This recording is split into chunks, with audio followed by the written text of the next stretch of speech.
सरकार को चलाते रहे, कभी कहीं किसी से मिल जाना, कभी जिसमें ये हुआ कि वहां मुख्यमंत्री बदला गया अंतिम समय में, और मुख्यमंत्री जब तक कुछ काम कर रहा था तब चुनाव आ गए, और उसमें मुख्यमंत्री के जो ले डूबा वो भस्मासुर पार्टी के अंदर ही थे श्रीमान सिद्धू जी, जिन्होंने उस पार्टी के अंदर एक से एक बयानबाजियां कर करके वो भस्मासुरी का काम उन्होंने कार्य किया, वो जो कांग्रेस को ले डूबा पंजाब के अंदर। बिल्कुल नवीन, मैं आपके पास आऊंगा, उत्तराखंड की बात जिक्र करेंगे, लेकिन उससे पहले संजय सिंह जी, वही सवाल आपसे जो मैंने विमल जी, जो संजय जी से मैं पूछ रहा था कि पंजाब में ऐसा क्या हुआ?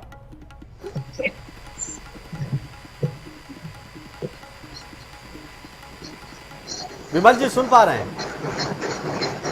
नहीं पा रहा हूँ, भारतीय जनता पार्टी के मुख्य कार्यालय पर हूँ, जहाँ पे शोर काफी हो पा रही है, नहीं पा रहा हूँ आपकी बात। विमल जी सुन पा रहे हैं? विमल जी आपकी आवाज बहुत आ रही है, विमल जी मेरा समझ नहीं पा रहा हूँ। यहाँ पे भारतीय जनता पार्टी के मुख्यालय में यहाँ पे लोग, चलिए बहुत बहुत शुक्रिया विमल जी हमसे बातचीत करने के लिए। आगे आपसे संपर्क करेंगे। हमारे साथ बीजेपी के प्रवक्ता जुड़े हुए थे संजय सिंह जी। हरीशचंद्र राठौर, नेता कांग्रेस, हमारे साथ फोन लाइन पे जुड़ गए। हरीशचंद्र जी स्वागत है आपका टीवी 100 में। सुन पा रहे हैं? बिल्कुल बिल्कुल। जो उत्तराखंड के अंदर नतीजे निकल कर आ रहे हैं, क्या इसकी आपको उम्मीद थी और आपके उम्मीदों के मुताबिक नहीं आ रहे हैं परिणाम, उसकी वजह क्या है? सर मैं आपको बताना चाहूंगा, सभी लोग, चाहे टीवी एंकर हो, चाहे राजनीतिक विश्लेषण हो या अन्य पार्टी के प्रवक्ता हो, आज इनके शब्दों के मान कांग्रेस पार्टी की तरफ है। जनता जनार्दन जनादेश को हम स्वीकार करते हैं, लेकिन कहीं ना कहीं मैं ये मानना चाहूंगा उत्तराखंड के अंदर जो मुद्दा लेकर आए थे, रोजगार का है, महंगाई का है, इसका मतलब जमीन स्तर पर ही ये निकला तुष्टिकरण की राजनीति होगी है।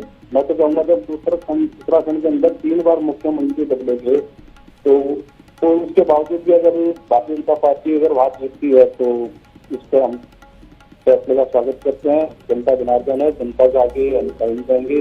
जो भी इन्होंने देखो सोच समझ के बोल दिया, लेकिन कहीं ना कोई हम चाहते थे कि वहाँ हम रोजगार की बात करेंगे, हम जो वहाँ पे कल्याण होता है उसके ऊपर हमने बात करी थी, हमने पॉजिटिव कैंपेनिंग करी थी।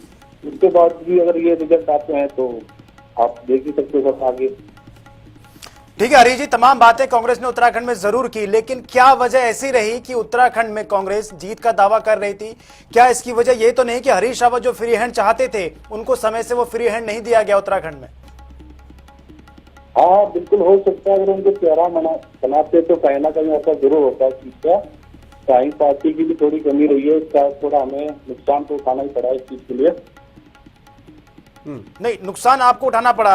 अब आगे की क्या रणनीति? क्योंकि खबरें ये आ रही हैं कि हरीश रावत भी अपनी सीट पर पिछड़ रहे हैं और 25 सीटों पर रुझान कांग्रेस की तरफ दिखा रहे हैं, जबकि 41 सीटों पर बीजेपी बढ़त बनाए हुए। जो मिथक था